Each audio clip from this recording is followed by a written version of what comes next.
The 2025 NBA offseason was an active one to say the least, and leading the way amongst all of the chaos was some huge blockbuster trades that reshaped the landscape of the league as we knew it. Obviously, when these trades first happened, everyone is rushing to give their take on how the trades will work out for each side, but we really can't know for sure until we see the players involved actually put on their new uniforms and begin to play basketball. Well, we are now over a month into the new season, so I figured it would be interesting to take a look back at all of the biggest deals that happened this summer and to regrade them, now that we actually see how every team looks after the fact. I also want to specify that there will be a few trades discussed today that were 3 or more team deals, but I won't necessarily be giving a grade to every single team involved in all of them, because most of the time the extra teams involved only affect a small part of the deal to make the money work, and they take on very little value in the actual trade itself.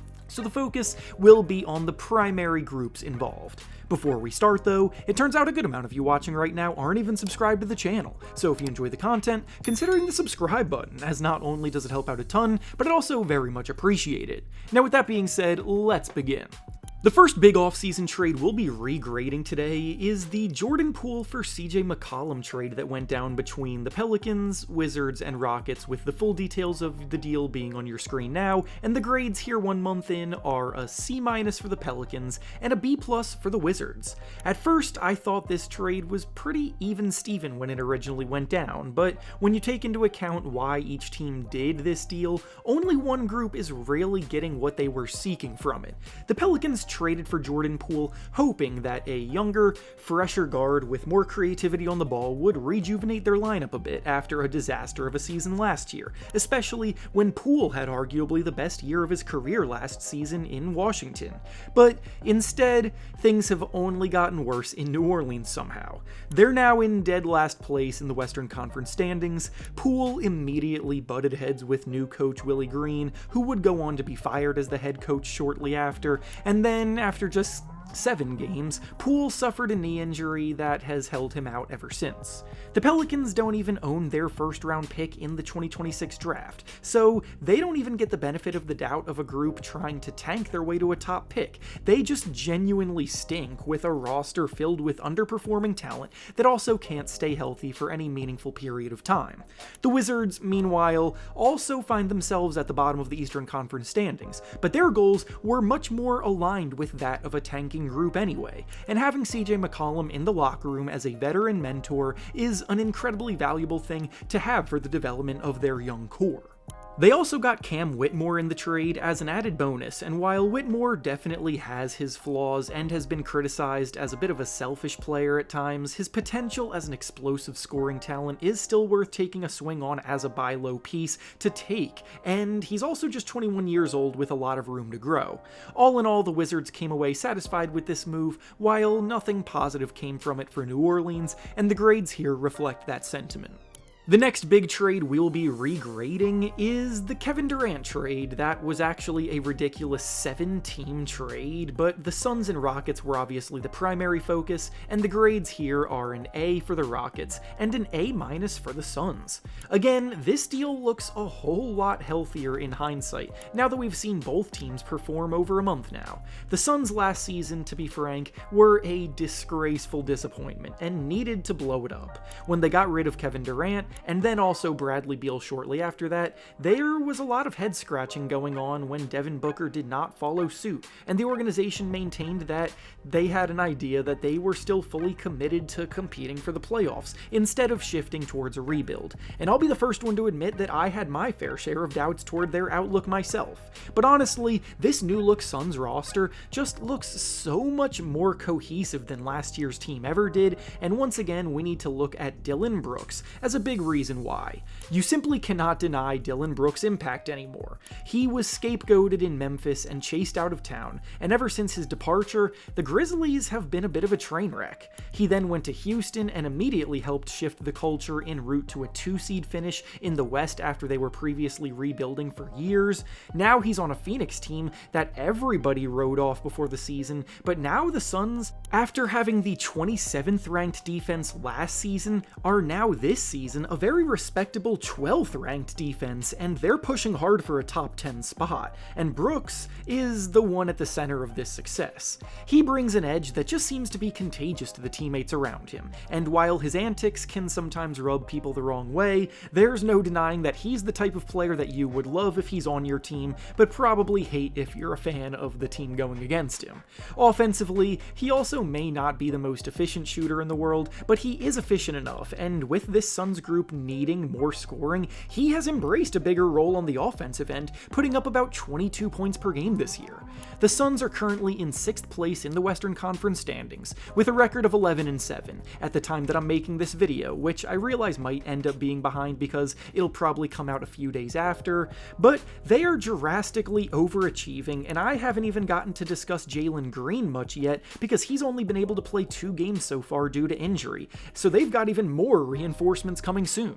All of a sudden, the Suns may be a team that could look to make a much bigger swing and capture some momentum that they've built closer to the trade deadline and possibly finish at or above 500, which is a lot more realistic now. If you think so too, then you can head over to BetOnline, where their wins total for the season is set at 37.5, so now may be a good time to take that over before they get even hotter. Now, on the flip side, the Rockets are also more than happy with how this trade has gone too. The Rockets were so close to establishing themselves as legit title contenders last season, but in the playoffs, their lack of star power was their undoing as they got eliminated in the first round. Kevin Durant may be getting up there in age, but his game is still as sharp as can be, and he's putting up a reliable 25 points per game while also understanding when to be aggressive and when to defer to fellow rising star next to him, Alperen Şengün. Houston has one of the best records in the whole league right now with the NBA's #1 ranked offense, and the team is also a top 5 ranked defense to add to it, and I don't think they're taking this leap if they ran it back with the same team from last year, so this trade is a success. The next big trade that we'll be regrading from the offseason is the Kristaps Porzingis trade between the Celtics, Hawks, and Nets, and the grades here are a C for the Celtics, a B+ for the Hawks, and an A for the Nets. Now, I know I said in the intro that the third teams involved in these multi-team trades usually won't be graded most of the time, but the Nets are an exception because they stepped in to help orchestrate this trade and were honestly handed some incredible value for what was basically free. They gave up some cash considerations and a second-round pick, and they got both the 22nd pick in this past draft, which ended up being Drake Powell, and they got Terrence Mann. Mann has been a consistently helpful two-way role player throughout his career, and realistically, the Nets should be able to trade him for even more potential assets at this trade deadline. Now, as for the real focus of this trade, the Celtics basically offloaded Kristaps Porzingis' contract because they were trying to save money and retool in the absence of Jason Tatum for the season.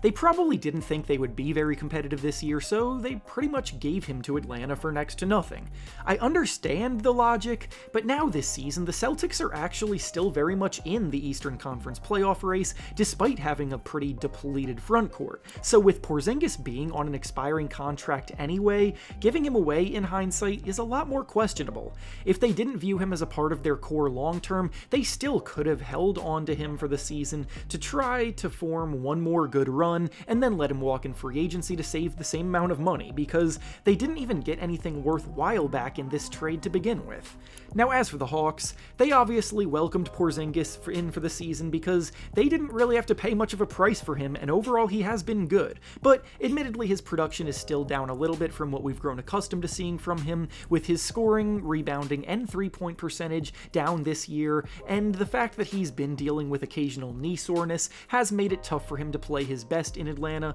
but ultimately, the Hawks are a much improved team this year from last year, and they've been succeeding in the absence of Trae Young, also due to injury, which would have been a lot tougher without another scoring threat like Porzingis available to them. The next major trade we will be regrading from the summer is the Drew Holiday for Anthony Simons trade between the Celtics and the Trailblazers, and the grades here are a B- for Boston and an A for Portland. A similar rationale goes into Boston's grade here as the Porzingis deal, where at the time, the Celtics just offloaded all of their hefty contracts of players that they weren't sold on keeping long-term, but again, with Boston still proving they can be more than competitive as anticipated this season, season, having Drew Holiday on the team instead of Anthony Simons would be an immediate improvement. Holiday may not have stood out much last season in Boston as much as he had throughout most of the rest of his career, but his lack of production in the box score did not mean that he was washed. He was just in a reduced role due to the amount of talent that he was surrounded by at the time. Now in Portland this year, he's clearly demonstrating that he has a lot left in the tank, as Holiday is averaging about 17 points, 8 assists and 5 rebounds per game, while snatching over a steal and a half a night,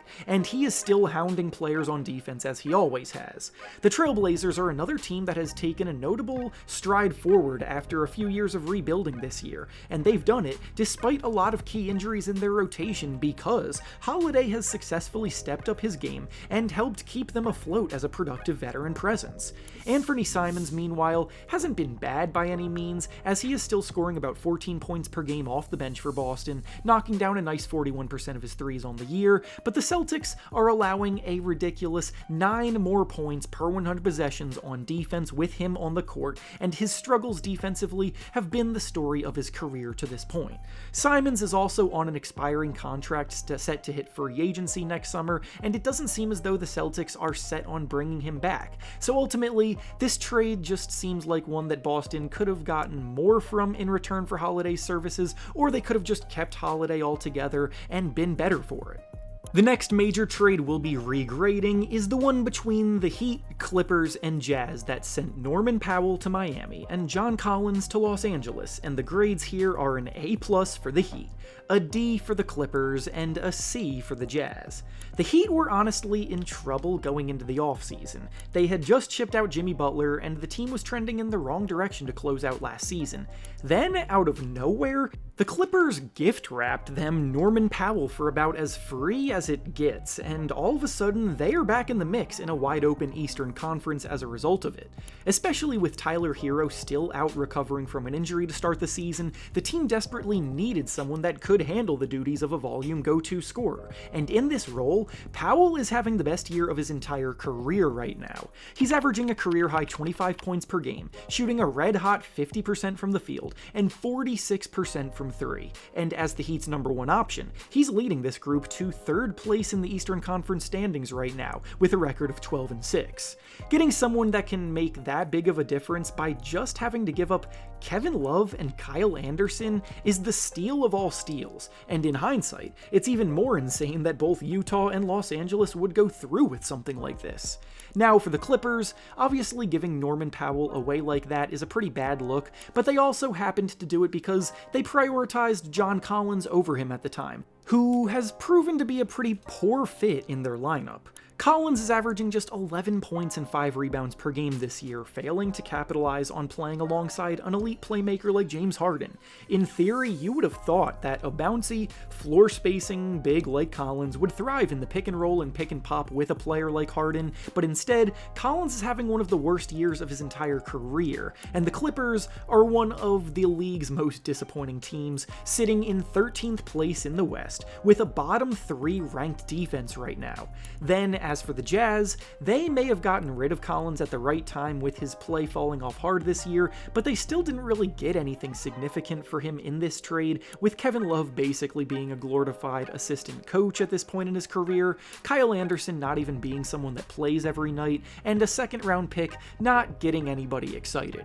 And finally, the last major trade that we'll be regrading from the offseason is the Michael Porter Jr. for Cam Johnson swap between the Nets and the Nuggets, and the grades here are a C-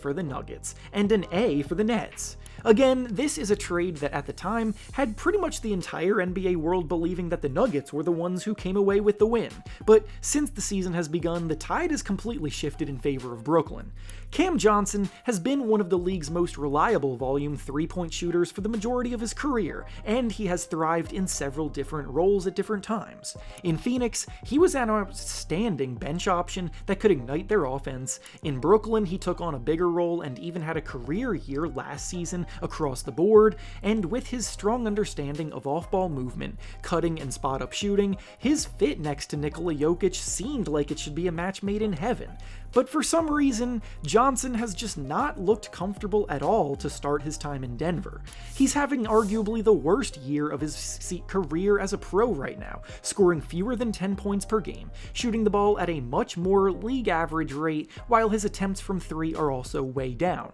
He just doesn't seem confident in his shot anymore, which is somewhat baffling in a Nuggets system, and while I do still have faith that he will improve over time, it does definitely hamper the grade for Denver in this trade. For the Nets, it was assumed that Michael Porter Jr. would see an uptick in his production since he is now the team's go-to scorer, and without any pressure to win games this year like he had previously in Denver, he can happily shoot the ball as much as his heart desires, but one cannot deny that his 24 points per game have been impressive. He's playing so well that he could honestly be the target of another trade, closer to the trade deadline, which would result in Brooklyn getting even more assets for their future to progress their rebuild with, and it's all made possible by swapping out Cam Johnson at his peak value. And with that being said, that's all I have for you today. Make sure to like the video, subscribe to the channel, and comment down below what you think about these trades now that the season is underway. Thanks for watching, and I'll see you all next time.